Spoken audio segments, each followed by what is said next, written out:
Kattakada Poovachal higher secondary school വിദ്യാർത്ഥികൾ തമ്മിലുണ്ടായ ഏറ്റുമുട്ടലിൽ പ്രിൻസിപ്പലിന് പരിക്ക്.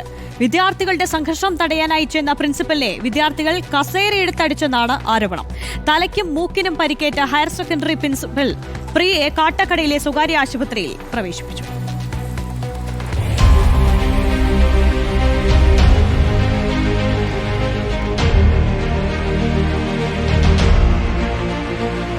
സമൂഹമാധ്യമങ്ങളിലെ കമന്റുകളെ ചൊല്ലി ഉണ്ടായ തർക്കമാണ് കുട്ടികൾ തമ്മിലുള്ള സംഘർഷത്തിൽ കലാശിച്ചത്. ഗുരുതരമായി പരിക്കേറ്റ പ്രിൻസിപ്പൽ പ്രിയയെ കാട്ടാക്കട മമൽ ആശുപത്രിയിൽ പ്രവേശിപ്പിച്ചു. സ്കൂളിലെ +1, +2 വിദ്യാർത്ഥികൾ തമ്മിലാണ് അക്രമമുണ്ടായത്. നേരത്തെ തന്നെ ഇരു വിഭാഗങ്ങളും തമ്മിൽ വിവിധ വിഷയങ്ങളെ ചൊല്ലി തർക്കങ്ങളുണ്ടായിരുന്നു.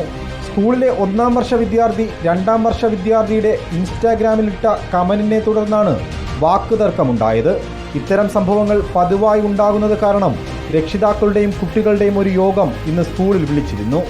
ഈ യോഗത്തിനിടയിലാണ് വീണ്ടും വിദ്യാർത്ഥികൾ അക്രമാസക്തരായി ബഹളം വയ്ക്കുകയും സംഘർഷം സൃഷ്ടിക്കുകയും ചെയ്തത്.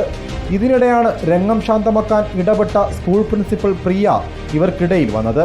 കുട്ടികൾ തമ്മിൽ കസേരയുമായി പരസ്പരം ആക്രമിക്കുന്നതിനിടെ തടയാൻ ശ്രമിച്ച പ്രിൻസിപ്പലിന്റെ മൂക്കിനും തലയ്ക്കും പരിക്കേൽക്കുകയായിരുന്നു.